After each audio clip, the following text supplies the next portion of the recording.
Hello and welcome दोस्तों, स्वागत है आपका टारगेट फॉर आईक्यू में। मेरा नाम है सत्येंद्र और आज हम लोग डिस्कस करने वाले हैं कुछ इंपॉर्टेंट क्वेश्चंस एमसीक्यूज।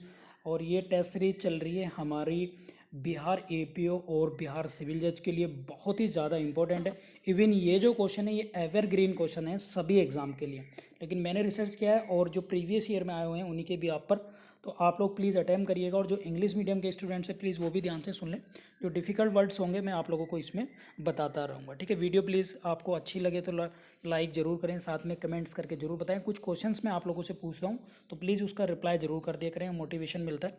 नेक्स्ट है क्वेश्चन है, हम्पी के खंडर किस राज्य में स्थित हैं? ठीक है, कि यह किस राज्य में है। ठीक है, तो इसका सही आंसर आप लोगों को करना है। ऑप्शन नंबर है इसका ए आंध्र प्रदेश, और बी कर्नाटक, सी तमिलनाडु, डी उड़ीसा। तो सही आंसर है इसका कर्नाटक। ठीक है, जो कर्नाटक की राजधानी है वो है बेंगलुरु, और जिसको साइंस सिटी भी बोला जाता है, यानी ये आप लोगों को याद रखना है। ठीक है, सिलिकॉन वैली भी इसको बोला जाता है। नेक्स्ट है क्वेश्चन नंबर 2, भारत की सूचना प्रौद्योगिकी राजधानी क्या है, यानी इंफॉर्मेशन टेक्नोलॉजी कैपिटल कौन सी है, तो ये आप लोगों को बताना है। ठीक है, तो बहुत ही इंपॉर्टेंट है और इसका ऑप्शन भी आप लोगों को पता ही चल गया होगा। और हम बात कर रहे थे पहले में बेंगलोर, तो बेंगलोर ही सिलिकॉन वैली कहलाई जाती है, और वो भी इंफॉर्मेशन कैपिटल वो भी इसको बोला जाता है। ये आप लोगों को याद रखना है। ठीक है, आप मुझे कमेंट बॉक्स में बताइएगा हैदराबाद किसकी राजधानी है वर्तमान में। नेक्स्ट है क्वेश्चन नंबर 3, मालगुडी डेज। ये पुस्तक है, ये बहुत बार एग्जाम में आती है, प्लीज़ इसको आप अच्छे से तैयार कर लें और याद ही कर लें इसको। तो इसका सही आंसर ऑप्शन नंबर 3 का ए आर के नारायण। इसमें ऑप्शन सी में कंफ्यूज मत हूँ, ये के आर नारायण है तो आर के मिसप्रिंट हो गया। इसका ऑप्शन ए आर के नारायण है। ठीक है, इसके पीडीएफ आपको चाहिए तो आप हमारा टेलीग्राम ग्रुप ज्वाइन कर सकते हैं, टारगेट फॉर आईक्यू सर्च करके टेलीग्राम पर। फ्रेंड्स, ये हमारा पब्लिक ग्रुप है, इसको आप ज्वाइन कर सकते हैं और यहाँ से पीडीएफ इसकी पा सकते हैं। यहाँ पर आपको जुडिशरी पॉइंट ऑफ व्यू से लेटेस्ट इंपॉर्टेंट क्वेश्चंस मिलते रहते हैं। नेक्स्ट क्वेश्चन है क्वेश्चन नंबर 4, भारत के राष्ट्रीय ध्वज में कितने चक्र हैं? ये आप लोगों को बताना है। चक्र में जो स्पोतक मीन्स तिल्लियाँ जो हैं, चक्र जो बना है उसमें जो तिल्ली हैं वो हम लोगों को बतानी है कितनी है। तो इसका आंसर बिल्कुल बहुत ईजी क्वेश्चन है, 424 है। ठीक है, आप लोग मुझे बताइएगा जो फ्लैग है, इंडियन फ्लैग है, वो उसका रेशियो कितना है। ठीक है, ये रेशियो आपको बताना है, मीन लंबाई कितनी है और उसकी चौड़ाई कितनी हो सकती है, जो रेशियो है वो आप लोगों को बताना है। एक चीज़ और बता दूं, जो नेपाल कंट्री है तो उसका विश्व में एकमात्र ऐसा देश है जिसका ट्रायंगल शेप में फ्लैग है। ठीक है, ये आप लोगों को याद रखना है, बाकी सबके रेक्टेंगल शेप में होते हैं, ये आप लोगों को याद रखना है। नेक्स्ट क्वेश्चन नंबर 5, सबसे पहली रेलवे लाइन किसके शासनकाल में निर्मित हुई थी, चली थी? लॉर्ड डलहौजी, रिपन, हेस्टिंग, वेटिंग। तो सर इसमें ऑप्शन आपको पता ही है, डलहौजी 1853 में चली थी, आप लोगों को याद रखना है, बम्बई से थाने तक के बीच में। नेक्स्ट है अलमाटी बांध, अलमाटी डैम किस नदी पर है?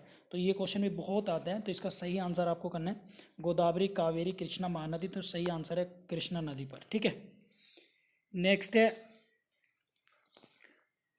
प्रथम स्वतंत्रता संग्राम कौन से वर्ष हुआ था? ठीक है, यानी फर्स्ट जो स्वतंत्रता संग्राम था उसको बताना है, बहुत इंपॉर्टेंट है आपके मेंस पॉइंट ऑफ व्यू से भी। तो 1857 सबको पता है, लॉर्ड कैनिंग के समय में हुआ था। ठीक है, इसके बाद एक चीज़ मैं आप लोगों को बता दूं कि 1857 की क्रांति प्लीज़ आप अच्छे से तैयार कर लें, बहुत ही इंपॉर्टेंट है। ठीक है, चर्बी लगी कारतूस इसके प्रमुख रीज़न रहा था, जिसकी वजह से मंगल पांडे को फांसी पर चढ़ा दिया गया था। और 10 मई 1857 को इस क्रांति का आगाज़ जो हुआ था वो पश्चिमी उत्तर प्रदेश के जो शहर है मेरठ है, वहाँ से इसका प्रमुख केंद्र माना जाता है, जिसमें सैनिकों ने जाकर दिल्ली मुगल शासक को अपना राजा बना लिया था। इस तरह से ये संग्राम हुआ था, धीरे धीरे संग्राम अंग्रेजों द्वारा दबा दिया गया। नेक्स्ट है शागा दावा किस धर्म का पर्व है? इंपॉर्टेंट क्वेश्चन है, क्वेश्चन नंबर 8 का। तो शागा दावा है बौद्ध धर्म से, ये आप लोगों को याद रखना है। ठीक है,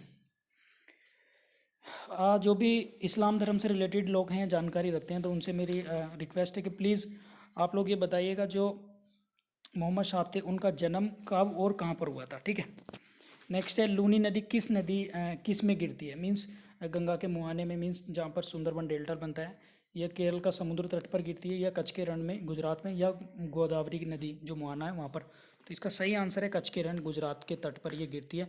और लूनी नदी ऐसी है कि कच्छ के रण में ही मिल जाती है, समुद्र तक नहीं पहुँच पाती। क्वेश्चन ये भी याद रखना है, ऐसी कौन सी नदी है जो अपने गंतव्य मीन्स अपने टारगेट तक नहीं पहुँच पाती? अमूमन सारी नदियाँ विश्व की या सभी भारत की या तो किसी बड़ी नदी में गिरती हैं या फिर समुद्र में गिरती है, लेकिन लूनी नदी ऐसी है जो समाप्त हो जाती है धरातल पर ही। ठीक है, नेक्स्ट क्वेश्चन नंबर 10 सबसे अधिक फारसी कहाँ रहते हैं, ठीक है। तो आप लोगों को बताना है ईरान में, इसका ऑप्शन ए है ईरान में, ठीक है। आप लोग मुझे बताइएगा सऊदी अरब के जो प्रिंस हैं उनका क्या नाम है, बहुत इंपॉर्टेंट क्वेश्चन है। और प्रधानमंत्री मोदी से इन्होंने एक प्रधानमंत्री मोदी जी को एक अवार्ड भी दिया था, ठीक है। तो फ्रेंड्स ये थी इंपॉर्टेंट टेस्ट सीरीज चल रही है, आप लोग पेड ग्रुप भी ज्वाइन कर सकते हैं हमारा टारगेट फॉर IQ से, और से व्हाट्सअप कर सकते हैं। बाकी पेड ग्रुप की डिटेल वीडियो के डिस्कशन में मैं दे रहा हूँ। Thank you.